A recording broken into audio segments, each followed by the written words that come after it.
That night, the Whitmore mansion was eerily quiet, the stark white walls reflecting the pale moonlight, casting eerie shadows. Anna, a 7-year-old girl with deep black eyes and soft, curly black hair, carefully made her way down the stairs, trying not to make a sound. Her stomach ached with hunger, the result of days when Catherine had strictly controlled her food intake, allowing herself only a few spoonfuls of food at each meal. Feeling weak and tired, Anna knew she had to find something to eat, or she wouldn't have the energy to go to school tomorrow morning. Darkness settled over the kitchen, once a peaceful place with the image of her mother preparing delicious meals. Now it was a place of fear, forbidden by Catherine's lurking presence. Anna moved like a small shadow, carefully opening each drawer, each refrigerator door, hoping to find some food. But there were only plates and cups, not a crumb of bread or a drop of milk. "Catherine has hidden all the food," she whispered, her voice trembling with despair and anger. When Anna was about to give up, she spotted a box of biscuits on a high shelf. For a moment, all her fear was forgotten, and all that remained was the desire to fill her hungry stomach. Anna pulled a chair up to the shelf, climbed gingerly, and her tiny fingers trembled as she tried to reach for the box. She had almost reached the edge when a sharp sound tore through the silence. "What are you looking for?" Little Mouse Catherine's voice rang out from the kitchen door, cold as a knife. Anna was startled. Her whole body lost balance. The chair wobbled and she fell to the floor, the box of biscuits falling, scattering all over the floor. In pain and shame, Anna looked up to see Catherine standing tall in her silk robe, her blue eyes flashing with cruelty. "Or should I say thief?" Catherine continued, her voice as sharp as a knife that tore at the girl's heart. Anna lay motionless on the floor, tears welling up in her eyes as she listened to Catherine's cruel words. She slowly approached, her hands as thin as steel, picking up the biscuits and staring at the girl. "You think you have the right to eat as much as you want. Your mother used to think so, and look where she is now." The words were like invisible knives, cutting deep into the girl's heart, leaving Anna with an indescribable pain. After cleaning up, Catherine stood up, her lips curling into a triumphant smile. "Remember, little one," she whispered, "here I call the shots." Anna curled up, trying to hold back her sobs, feeling the fear and humiliation rising with every breath. She felt small, weak before Catherine's utter cruelty. The little girl could only pray silently, hoping that her mother would shelter and protect her from these dark days. The next morning, when the sunlight shone through the window, the Whitmore mansion appeared again with a brilliant and peaceful appearance, as if nothing had happened last night. Catherine appeared in an elegant red dress, her usual friendly smile when talking to Michael, completely hiding her true nature. Anna sat silently in the corner, her eyes filled with fear, looking towards her stepmother, telling herself that she would never forget that terrible night. From then on, the days in the house became stifling and cold. Anna felt like she was imprisoned in her own house. Every step was cautious to avoid facing Catherine. Fear became an inseparable part of her life. Every night she could only hug the old teddy bear tightly, whispering softly, "Mom, please protect me." In the dark and damp room, Anna huddled on the rough floor, feeling the cold seeping through her cells. She leaned against the rough wall, trying to find some warmth from her own body. It had been almost a week since Catherine had started this dream. Each day brought new pain and fear, as Catherine's cold eyes and sorrowful words returned with more intensity. She kept her hand on her stomach, feeling the hunger twisting every cell in her body. A hard loaf of bread a day and a little water. That was all Catherine gave her. Her clothes began to grow looser, like invisible evidence of the pain she had to endure. At night, when the night covered the Whitmore house with an uncomfortable silence, Anna began to talk to herself, as the only way to keep a little hope. "Mommy, where are you?" she whispered, her eyes closing, picturing her mother's gentle face, a faint image, but the only comfort in the endless darkness. "How do I get out of this place? How do I understand the truth?" One night, Michael's heavy footsteps echoed on the floors, breaking the silence. Anna looked up, her hands trembling against the wall as if hoping it would become a door to take her home. The footsteps stopped outside Catherine's door, and Anna heard her father's sad voice, "Catherine, are you sure she's okay?" Catherine replied in a falsely sweet voice, "Darling, I've tried my best to be close to her. I'm afraid it may take more time to accept you." Michael finished, a synthesized sound interspersed with responses. Maybe I should try talking to her again, he said, but the voice was quickly cut off by Catherine. Darling, I think it's better to let her figure out her own behavior. She needs to learn to respect you if she wants to fit into this family, Catherine said with conviction, making Michael hesitate and then leave. Anna listened to every word of that conversation. Her little heart was torn to pieces. She knew that if Catherine continued to manipulate her father, she would never have a chance to tell the truth. Despair filled Anna's mind, but in that moment, a strong will surged. If no one would help her, she would find a way to help herself. In the darkness of the apartment, she began to plan. She scanned the narrative, looking for any sign that could help her escape. When she spotted a small crack at the bottom of the wall, hope grew in her weak blue eyes. Perhaps if she showed up, she could widen this gap. Every night, after Catherine and Michael had gone to bed, Anna would sneak a little more from the cracks, hoping that each bit would bring her closer to doing it herself. Time passed slowly in the cold darkness, but Anna kept trying. With each intermittent touch of the wall of love, she reminded herself of her goal to escape Catherine and prove it to her father.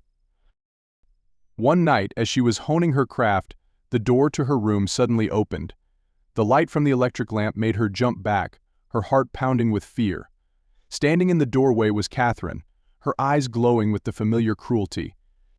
"I told you, don't try to fight me," she whispered, her voice full of shadows. "Every time you try to escape, it only makes things worse." Catherine grabbed Anna's hand and pulled her back, her cold gaze boring into the girl's frightened ones. "You will always be here," she insisted, her voice as cold as her final declaration. "Father will never trust you, because I am the one he loves." But in that moment of resolution, Anna had gained something. Catherine could control her space and time, but not her heart and will. "Mother, give me strength," she prayed silently, her heart filled with peace. No matter what, she would find a way to escape this nightmare and regain the freedom she deserved. Anna curled up in the corner of the room, trying to make herself as small as possible, watching the fragments of the past fall around her. Catherine's brutal cuts seemed to cut deep into her young heart. Her hair fell like dark tears, each strand leaving her scalp, dragging with it the image of her mother who had always loved and admired her long, jet-black hair. Catherine's voice rang out, interspersed with evil laughter. "There, now she looks like her true nature, a real beggar, a useless child." Catherine threw the ragged rags at Anna's feet, her eyes exhausted as she watched the girl shivering in those smelly cloths. "Michael's daughter being like this? It's really unacceptable." The whole room seemed to freeze as Catherine led Anna downstairs to show off her work to Michael. His face, pale from the illness, paled even more at the sight of his daughter. He was pale, his eyes filled with disappointment. Before Anna could respond, Catherine appeared beside him, her face thin and masked with hurt. "Oh dear Michael, she's going through a rough patch. She's cutting her own hair, tearing up the nice clothes I gave her. She's just rebelling." Anna couldn't speak, her heart tightening at the disappointment in her father's eyes. No matter how hard she tried, her words couldn't penetrate the walls Catherine had built around Michael, separating him from the truth Anna wanted him to see. The nights grew longer, colder, and lonelier. Catherine continued to humiliate Anna with impossible tasks and contemptuous curses. But that night, as the noise echoed down from her father's study, Anna knew something was different. Sneaking closer, she opened the door and peeked inside, witnessing the truth she had never imagined. Catherine, her face twisted in anger, threw each document on the floor, her voice sharp as a knife. "Clearly cleaned up the time, Michael. What is this about wealth? It's all a lie." Michael sat weakly on the chair, his face tilted in pain as he watched the family's precious mementos being torn to pieces. "Please, Catherine, think of Anna." But his words only made Catherine even madder. "Anna? She's a burden." No matter what, she began to destroy every family photo, erasing every memory Anna had of her deceased mother. Looking at each piece of memory destroyed by Catherine, Anna was stunned. In the dark corner of the house, she swore to herself that one day she would expose Catherine's true face and save her father from those poisonous claws. But tonight, in the eerie silence of the house, all was just a whisper in the dark. Michael stood up weakly, trying to complete Catherine's restrained plea. "Catherine, please think of Anna. She lost her mother, never to return, so it's worse." Catherine sneered, her steely eyes piercing him. "She was just a burden like you. I spent so much time trying to get rid of her, and now I realize my opinion is enough to benefit." Anna held back her tears, feeling like she was being stiff. Catherine's every poisonous word was like salt rubbed into her little heart. She knew that she was now all alone, and if she wanted to escape this nightmare, she needed to be stronger than ever. That whole night, Anna couldn't sleep. She sat by the window, watching the darkness fall on the floor, contemplating with hopeful eyes. "I have to find a way to research. I have to make him see the truth about Catherine." The next day, Anna decided to find letters, documents, anything that could help her prove to her father the truth. She sneaked into the study while Catherine was busy in the hotel on the left. Anna's heart pounded when she saw the main financial newspapers that her father had tried to hide. She read each number, realizing the greatness and anxiety he had gone through. However, before she could keep those documents, Catherine suddenly appeared at the door, her eyes filled with suspicion. "Anna, what are you doing here?" Catherine asked, her voice small but filled with certainty. Anna froze, trying to hide her fear. "I was just looking for that thing of my mother's," she stammered. Catherine walked in, each step like a hunter approaching a scene. "There may be nothing more that woman needs. You belong to me, and I will teach you your true place in this house." Anna's heart was broken, but deep inside, the fire of determination still burned brightly. She knew that she would not be able to continue fighting. Even though she was small and alone, Anna silently promised herself that one day she would find a way to escape her body and study her father from Catherine's poisonous hands. Anna then followed Catherine as she searched for her father. The room erupted in noise. At the height of her power, Catherine stomped on the cracked photo, shards of the frame flying.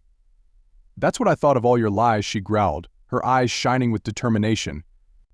At that moment, Michael suddenly grabbed his weapon, his face contorted in reverberating pain. Anna, hiding behind the door, watched her father stumble and into the phone as he tried his best to stay steady on the table. His eyes supported the punishment, his breathing ragged in desperation. "Father," she screamed, rushing into the room, no longer able to hide. Catherine stopped destroying everything, her refreshing gaze resting on Anna's face, the corners of her mouth curling into a cold smile. She crossed her arms and watched Michael slowly fall to the floor, his arms still holding him, his body snatched in pain. "Finally, the end you deserve," Catherine whispered, her voice eerily calm. Anna rushed to her father's side, her small arms trying to catch him as he fell. Michael's body was in a frenzy, his eyes rolling back as he struggled for breath, his face growing paler. Anna screamed for help, tears streaming down her father's face. Catherine stood still, watching the scene unfold in full, as if she were watching a fascinating drama. Michael reached out weakly to Anna, his lips moving as if to say something, but all that came out was a whisper, "Ali... CIA." Anna's scream echoed throughout the mansion, a sound of terror and despair, rattling the windows. In the empty space of the devastated apartment, amid the flood of water and fragmented memories, Catherine stepped forward, the phone and the emergency number. Her voice, now filled with tears, rang out through the receiver. "Hello, love? Please come quickly, my husband. I think he's having a heart attack." Anna knelt beside her father, surrounded by the broken lives, the noise of love echoing in the distance. On Catherine's face, a satisfied smile appeared, reflected in the broken glass of the photo frame, an image that would forever haunt Anna. Anna stood proudly beside her father, her heart enjoying the sound of the heart monitor waiting for her. The hospital room was quiet, leaving a sense of refreshment, as if the night was comfortable for all life. Mrs. Catherine appeared at the window, her radiant face lifted up in a fake worry. She walked quickly, took Anna singing on one side, her voice sweet but lacking in air. "Are you awake, dear Michael?" She leaned closer to her father, whispering like an animal into Anna's ear the words that hurt her heart. Michael weakly raised his hand into the air, his eyes searching for his daughter. He tried to step forward and whispered painfully, "My daughter, forgive. Love you." The balanced words were stopped when the line of the heart on the monitor turned into a line immediately. No, Anna stepped forward, trying to get past Catherine to her father, but she held her back. Anna's desperate pleas were lost amid the soulless sounds of the horse's death cry. The doctors rushed in, trying to save her, but each failed attempt was like a knife cutting into her heart. Each second stretched like a lifetime, Then a quiet voice affirmed time to die. Anna's whole world shattered in the sorrowful scream as she fell onto her father's cold body. As the nurses dragged her out, Anna struggled and scratched, tears streaming down her face, screaming amid sweet moans, "Don't leave me, Father. Don't go back to her." She looked at Catherine, clearly seeing the satisfaction flash across her face. 3 days after the funeral, Catherine entered the maid's room, wrapping Anna in an old dress. Her dress was no longer fake, now a mocking smile. "Let's go, I have a small matter to do," Catherine ordered, her tone cold. "Where are we going?" Anna asked softly, a feeling of unease rising. But Catherine just sneered. The car passed through familiar neighborhoods, then gradually moved away, entering dark, cold places. Catherine shopped steadily, speaking harsh words about her father, and Anna quietly cried, hugging the only teddy bear left from her beloved little room. Finally, the car stopped on a deserted street. Catherine stepped out, pulling Anna out of the car. "This is a place for a scary person like you," Catherine sneered, her eyes gently looking cold. "Here no one will hear your screams or lies." Anna fell to the ground. She got up, tried to run after the cry, but Catherine just laughed and drove away, leaving her in the cold darkness. 6 long months later, Anna wandered the streets, surviving on leftover food stubs and fragile luck. Her long hair was messy, her blue glasses hidden behind a layer of brushed dust. She gradually became a shadow of herself. One early morning, she sat in front of the church, praying weakly. "Mother, Father, I need help." Tears rolled down her face as she looked up at the magnificent cathedral. She saw a luxurious carriage pull up, and the one who got out was Catherine, dressed in a horse-drawn carriage and a pristine white dress. Anna held her breath, her heart pounding in her chest. She tried to hide herself behind the pillar, but her eyes kept watching, a faint hope rising. Was God giving her a chance to expose the truth about that evil stepmother? Anna just sat there, silently praying, waiting for a color to be allowed. But who would hear her plea, or would she continue to slide into the darkness of loneliness and cruelty? On the gloomy sky of a late afternoon, the wind blew gently through the roof of the ancient church. Inside, the flickering candlelight illuminated the white flowers, creating a shimmering picture that no one suspected was behind it was a dark conspiracy. Anna, in tattered clothes and a thin body, hid behind a large pillar, feeling her heart pounding so hard that it seemed like it could jump out of her chest. Her blurred eyes tried to look forward through the veil of tears, and saw Catherine, pure but cold, in a pure white wedding dress. Catherine stepped out of the luxurious car, accompanied by a tall man, wearing a black cloak. He looked tense, hands in his pockets and cautious eyes. When Catherine smiled coldly, Anna knew all too well that the smile was just a mask that hid a cruel soul. She listened to their conversation, her breath ragged with emotion. "You brought what I asked for." Catherine's voice was low, like a dark whisper. The man nodded and took out a small vial containing a clear liquid. 3 drops in his glass of wine, no more, he instructed, carefully handing the vial to Catherine. "Then continue giving him the medicine to keep him in a coma." Catherine smiled contentedly, her eyes sparkling like a predator about to achieve its goal. But Anna couldn't help but gasp in horror, the feeling of helplessness and pain making her want to cry. It was all true. Catherine had harmed her father, and now she was planning to ruin another innocent life. She wanted to get a closer look, but unfortunately that small movement caused Catherine to turn her head away. Catherine's green eyes scanned the darkness, and then they stopped where Anna stood. A cruel smile spread across Catherine's lips. "Oh, look who's here," she advanced, each step like a predator overwhelming her prey. Anna tried to run, but her body was weak from months of starvation and hunger, making her unable to move as quickly as before. Catherine easily caught her, her sharp nails digging into the girl's flesh. "Still alive," Catherine growled, yanking Anna toward the back of the church, dragging her through the dark corridors. Like a cockroach that's hard to kill, she dragged Anna into a small storage room, slamming the door shut and locking it. "Don't worry," Catherine's voice echoed through the thick, cold door like a curse. "I'll be back after the wedding to finish this." In the stifling darkness, Anna trembled, her strength drained. She sat huddled, tears streaming from her eyes in helplessness. "Someone, please," she called out weakly, but the echoes in the empty room were all she could hear. Outside, the organ played, and the hurried footsteps seemed indifferent to her cries for help. "I can't let that happen to Henry, like it happened to my father," Anna thought desperately, trying to suppress the pain and fatigue that was taking over her body. Suddenly, the will to survive rose up like a ray of light in the darkness. She remembered her mother's teachings: when all seems closed, God always leaves a way open. Her hands groped in the darkness, touching a small crack in the ceiling. It was an old air vent, and weak as she was, Anna decided to try. She arranged the old boxes into a platform to climb up, despite the painful scratches on her hands and feet. "I have to stop her," she whispered, determination burning in her weak eyes. After struggling in the cramped space for a while, she finally saw light and heard music echoing from the ceremony below. Anna endured the pain and continued to crawl along the air shaft, where she could see bits and pieces of the ceremony below. The elegantly dressed guests, the white flowers, and Catherine, standing there like a fallen angel with a captivating beauty. Why doesn't anyone see her for what she is? Anna wondered bitterly. The moment the vows in sickness and in health rang out, Anna realized it was time to act. With a powerful kick, she broke through the air shaft, falling straight into the altar. Everyone was stunned, and Catherine backed away with a look of mock horror. "Don't marry her," Anna screamed, her weak voice echoing throughout the sacred space. "She will ruin your life like she did my father." Outside, Catherine began to cry, pretending to be the victim. "Henry, I told you," she sobbed, clutching the groom's arm.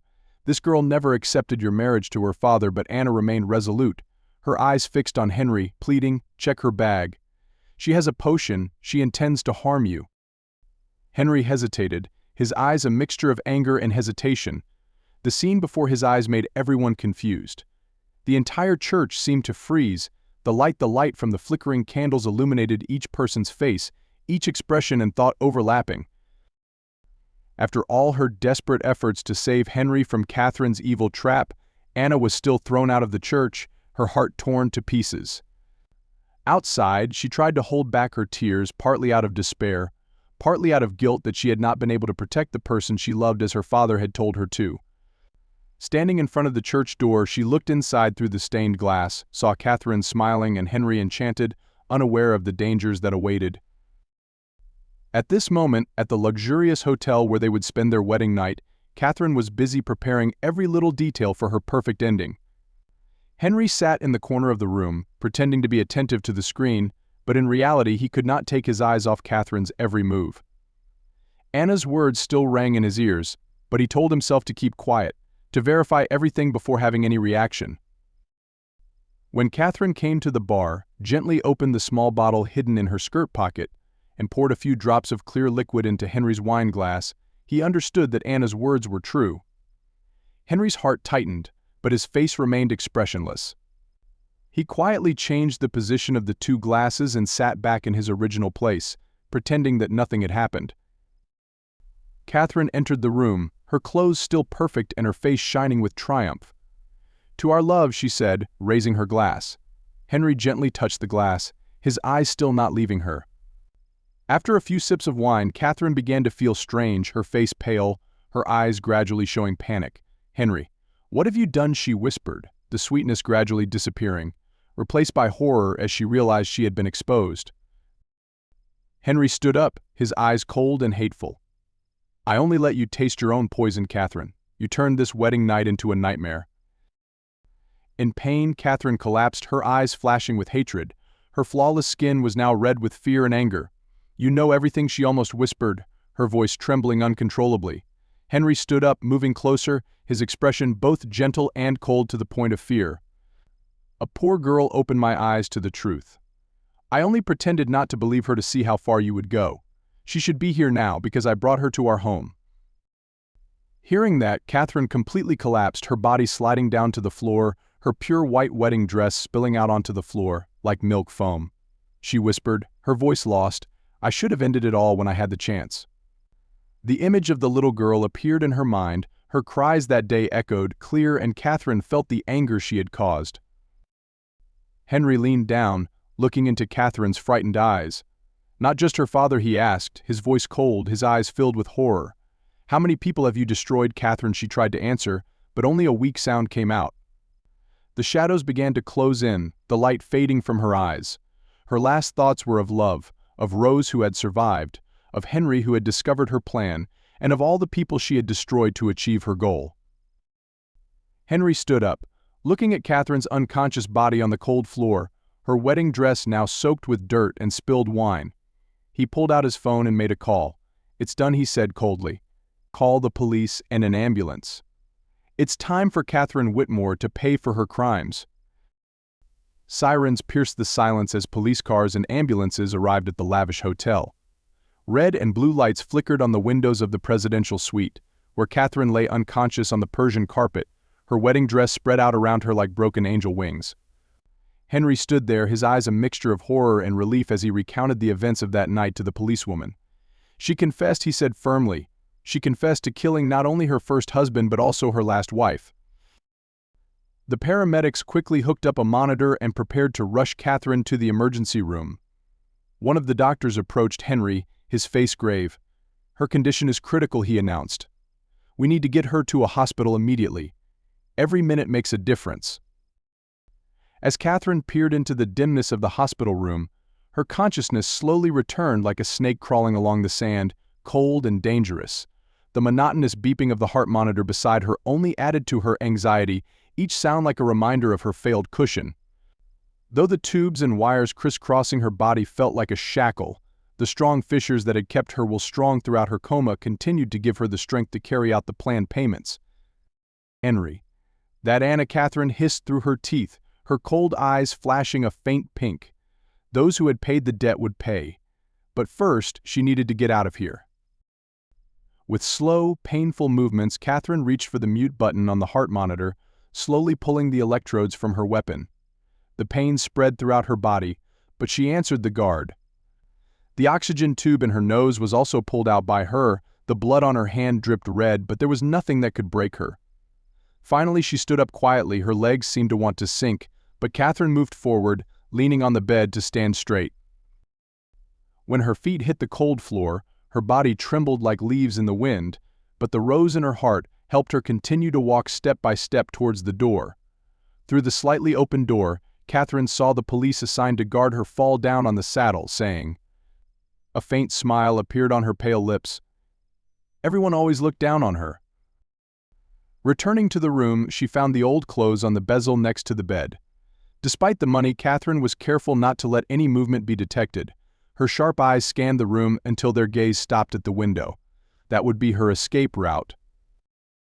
The window was unlocked, a hospital oversight that gave her a price opportunity. Catherine threw open the door, a cold breeze rushing in, the touch of her weak skin a reminder of the do-it-yourself that was within reach.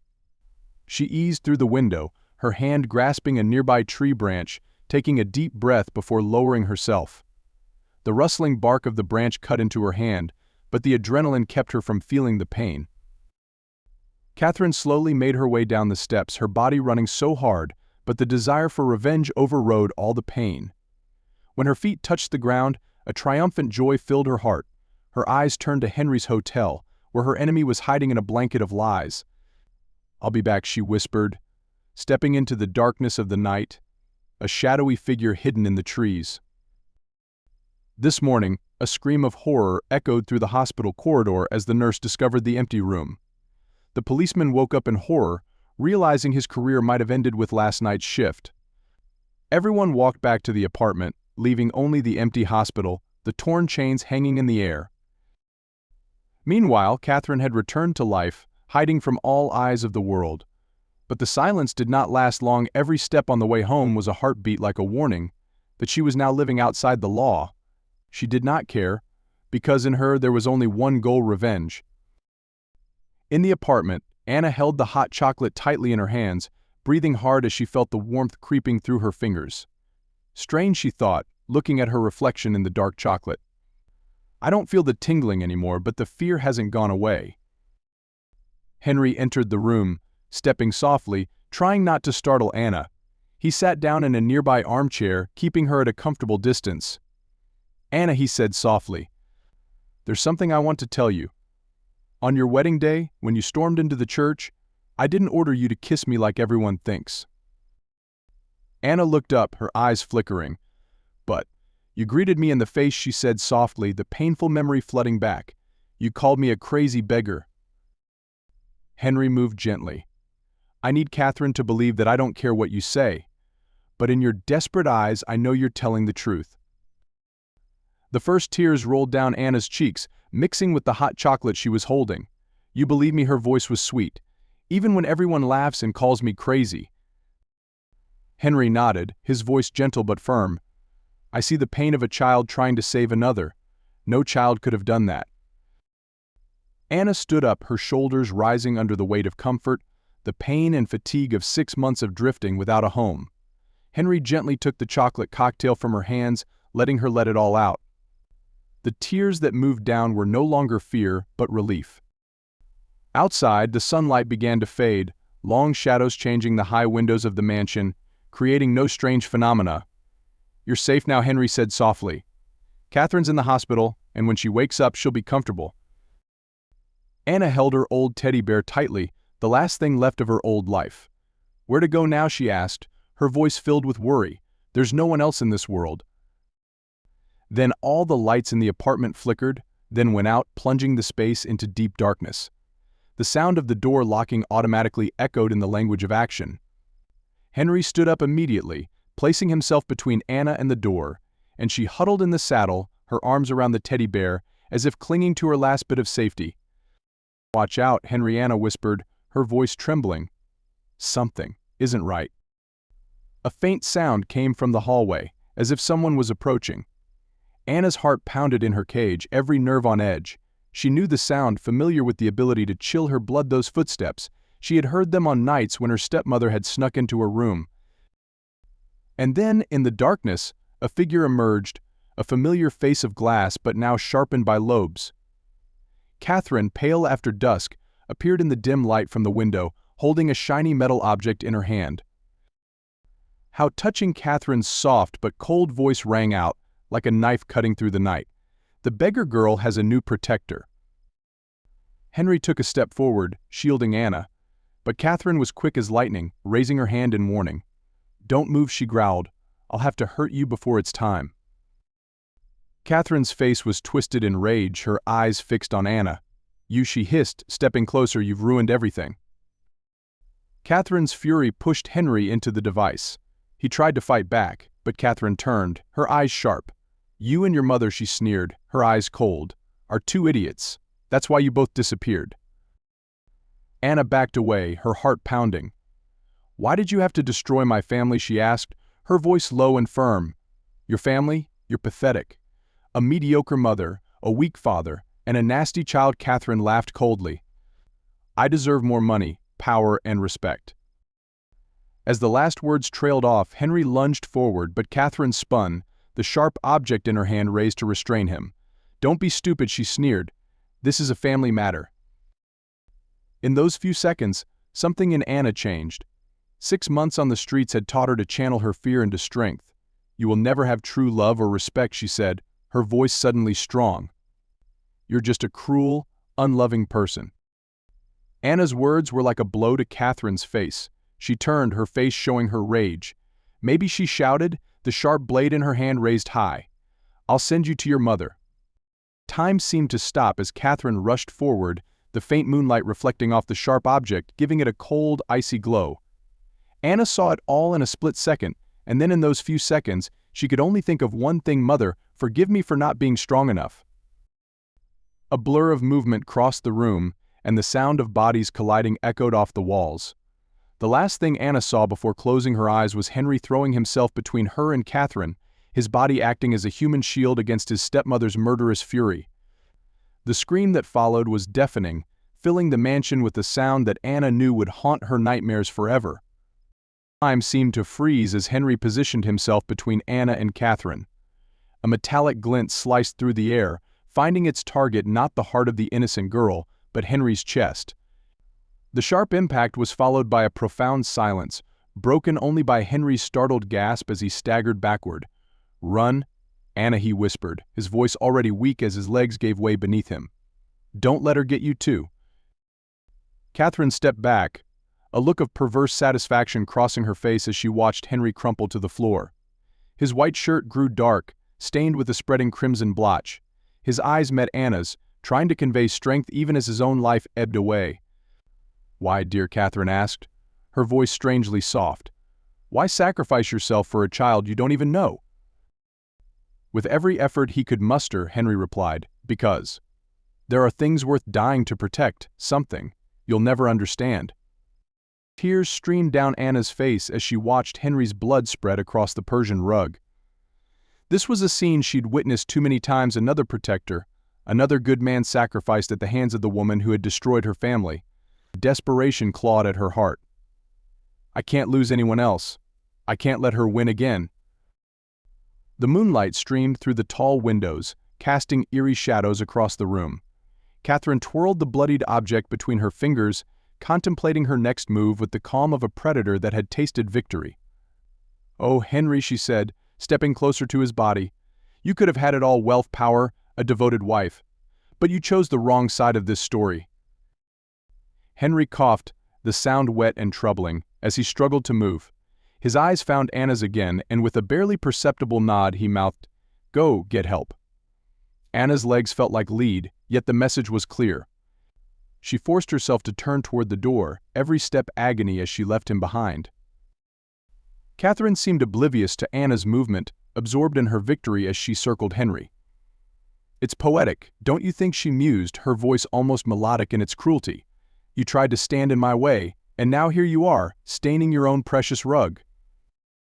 Henry, with superhuman effort, propped himself up on one elbow.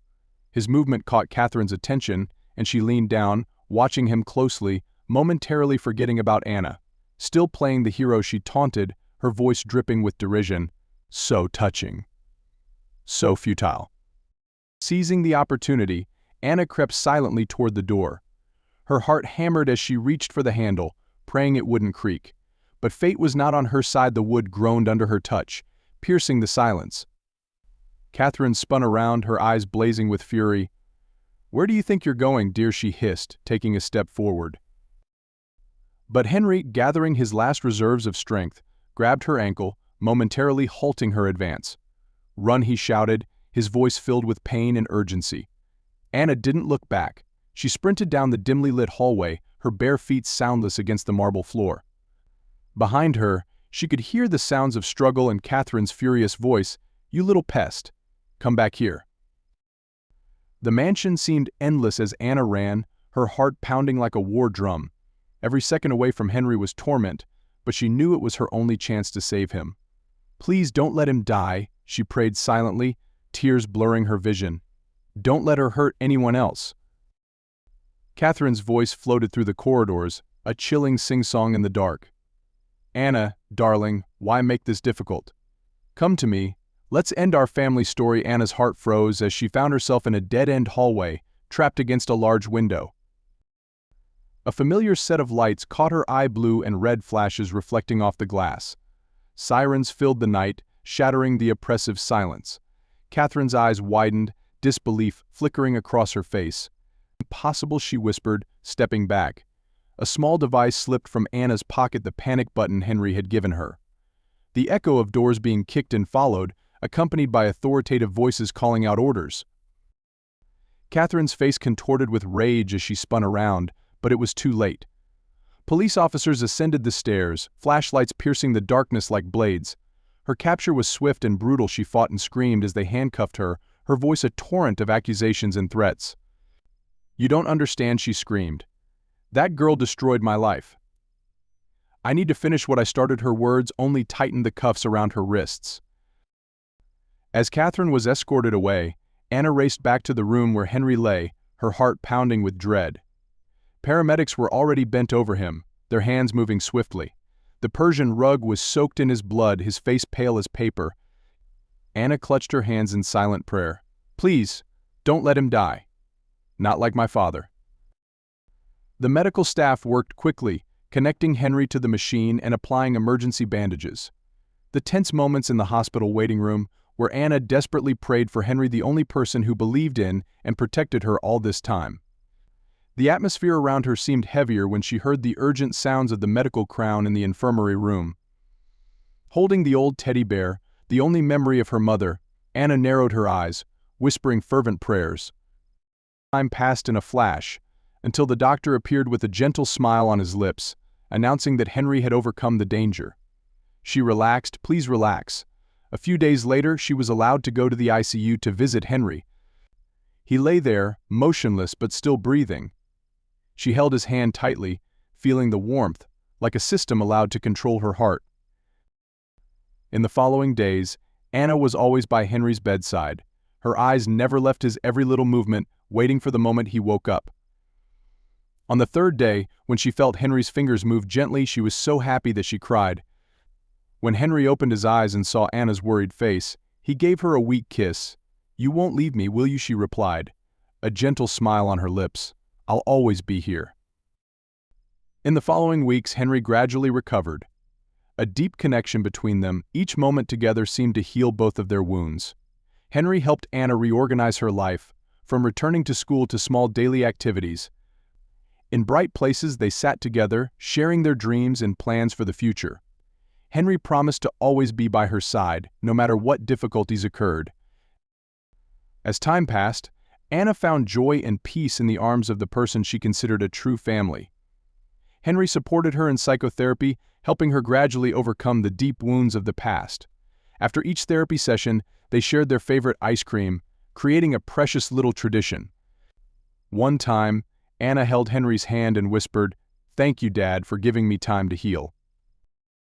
The thought of her calling Henry Dad during a parent-teacher conference at school was a cathartic moment. Henry felt like the whole world was brighter when he saw that the once-lost girl was now stronger than ever. On peaceful evenings, they sat on the porch watching the stars, talking about everything in life. Henry gently held her in his arms, whispering, "Sometimes the most beautiful gifts come from the most difficult moments." Under Henry's guidance and love, Anna gradually opened her heart and trusted life more. Every time she looked at the warm apartment she had decorated herself, she felt that the darkness of the past was replaced by the light of hope and happiness. Henry helped her plan for the future, encouraging her to write down her dreams and goals in a small notebook, and when each of them faced the past, Henry was always there, encouraging her to move forward.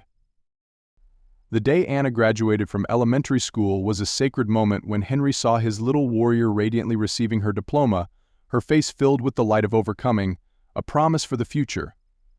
It was just the beginning of a beautiful act that both of them took. Anna was no longer the lost, scared little girl. She stepped into the future with courage, knowing that there would always be someone by her side, giving her unconditional love and trust.